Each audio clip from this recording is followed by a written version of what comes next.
बिस्मिल्लाहिर्रहमानिर्रहीम। Dear students, 10वीं class की बायो का चैप्टर नंबर 10, आज उसका लेसन नंबर 5 है। टॉपिक है हमारा how rate of breathing is controlled. जो सांस हम लेते हैं इसका अमल जो है इसको कंट्रोल कैसे किया जाता है। पिछले लेसन में हमने पढ़ा था कि सांस लेने के अमल में इनहेलेशन और एक्सहेलेशन दो अमल होते हैं और किस तरीके से वो होते हैं। ठीक है जी। अब ये है कि रेट ऑफ ब्रीदिंग, उसकी जो स्पीड होती है ब्रीदिंग की, उसको कंट्रोल कैसे किया जाता है। कभी देखें ना, आप एक्सरसाइज कर रहे हैं, ब्रीदिंग तेज़ हो जाती है, सांस फूल जाता है, तेज़ स्पीड से होता है। कभी आप रेस्ट में होते हैं तो सांस की रफ्तार आस्ता हो जाती है। तो ये सारा अमल जो है वो कैसे कंट्रोल होता है, इसको कंट्रोल करने के लिए दिमाग के अंदर एक हिस्सा होता है जिसे हम कहते हैं respiratory centre in the brain. Respiratory centre यानी कि रेस्पिरेशन को कंट्रोल करने वाला जो हिस्सा है, वहाँ पे क्या होता है, ये हिस्सा जो है control rate of breathing, breathing की जो स्पीड होती है उसको कंट्रोल करता है। और ये सेंसिटिव होता है CO2 concentration in the blood. CO2 का मतलब है कार्बन डाइऑक्साइड की जो मकदार होती है ब्लड में, उससे सेंसिटिव होता है। कार्बन डाइऑक्साइड ब्रीदिंग रेट जो होता है डायरेक्टली प्रोपोर्शनल होता है CO2 concentration in the blood. CO2 की मकदार ब्लड में जितनी ज़्यादा होगी, ब्रीदिंग की रफ्तार भी उतनी तेज़ होगी, और जितनी CO2 की मकदार ब्लड में कम होगी, उतनी ही ब्रीदिंग की रफ्तार भी कम होगी। तो ये हिस्सा जो है ये सेंसिटिव होता है CO2 कंसनट्रेशन से। जैसे ही कंसनट्रेशन बढ़ती है, ये ब्रेन जो है ये क्या करता है, send messages to rib muscles and diaphragm muscles. ये मसल्स को ऑर्डर करता है, मैसेज भेजता है कि अपनी रफ्तार जो है वो तेज़ कर लें या स्लो कर लें। अगर कम होगी CO2 तो ये स्लो करा देगा, अगर CO2 ज़्यादा होगी तो उनको तेज़ करवा देगा। मसल रिब मसल्स और डायफ्राम की मूवमेंट तेज़ होने से इनहेलेशन और एक्सहेलेशन का अमल जो है वो तेज़ हो जाएगा, सांस लेने का अमल जो है। इंक्रीज और decrease the movement of the muscles. Brain जो है जब मैसेजेस भेजता है रिब मसल्स को, डायफ्राम मसल्स को, तो मैसेज में ही ये कोड होता है कि उसने ये हरकत तेज़ करनी है या कि स्लो करनी है। इस तरीके से सांस लेने का अमल जो होता है, रेस्पिरेटरी सेंटर जो ब्रेन का एक हिस्सा है, वहाँ से कंट्रोल हो रहा होता है।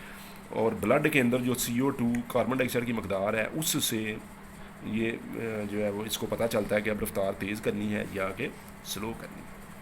अब एक एग्जांपल से इसको समझने की कोशिश करते हैं कि जब हम रेस्ट में होते हैं, ब्रीदिंग एट रेस्ट, और इधर मैंने एग्जांपल ली है ब्रीदिंग ड्यूरिंग एक्सरसाइज। जब हम एक्सरसाइज करते हैं ब्रीदिंग क्या होता है, रेस्ट की हालत में हम 16 से 20 दफ़ा जो है 1 मिनट में सांस लेते हैं। लेकिन जब एक्सरसाइज कर रहे हो तो ये रफ्तार तेज़ होकर 30 से 40 टाइम पर मिनट हो जाती है। रेस्ट की हालत में मसल्स मूवमेंट कम हो जाती है, सेलुलर रेस्पिरेशन कम हो जाती है, CO2 की प्रोडक्शन कम होगी। ज़ाहिर बात, जब मसल मूवमेंट कम होगी, रेस्पिरेशन कम होगी, CO2 भी कम बनेगी। रेस्पिरेशन के दौरान ही CO2 बननी होती है, तो जितनी रेस्पिरेशन की स्पीड कम होगी, CO2 की स्पीड बनने की मकदार भी कम होगी। अब CO2 जब कम होगी तो रेस्पिरेटरी सेंटर को मैसेज वो जाकर जब ब्लड टच करेगा तो वो CO2 कम होगी, तो ब्रीदिंग वो मैसेज भेजेगा कि ब्रीदिंग अपना जो मूवमेंट, मसल मूवमेंट स्लो हो जाए, जिससे ब्रीदिंग की रफ्तार कम हो जाएगी। और less need to CO2 expelled out, क्योंकि हमें कम मकदार में CO2 थी तो उसको बाहर निकालने की ज़रूरत भी कम होगी, इसलिए वो सांस लेने का अमल भी स्लो हो जाता है। लेकिन जब हम एक्सरसाइज कर रहे होते हैं, ब्रीदिंग ड्यूरिंग एक्सरसाइज, एक तो इसकी रफ्तार जो है वो डबल हो चुकी है, मसल मूवमेंट जो है वो बढ़ गई है, सेलुलर रेस्पिरेशन बढ़ गई है, और उसका रिवर्स हो रहा है, सारा उलट हो रहा है। ज़्यादा प्रोडक्शन हो रही है CO2 की, क्योंकि मसल मूवमेंट तेज़ होगी, रेस्पिरेशन का अमल तेज़ होगा, जिससे CO2 की मकदार ज़्यादा बनेगी। CO2 की ज़्यादा मकदार स्टिमुलेट रेस्पिरेटरी सेंटर को स्टिमुलेट करेगी कि वो ब्रीदिंग की जो रफ्तार है उसको तेज़ कर दे। वो मैसेज भेजेगा रिब्स मसल को, डायफ्राम्स को, रफ्तार तेज़ कर दें।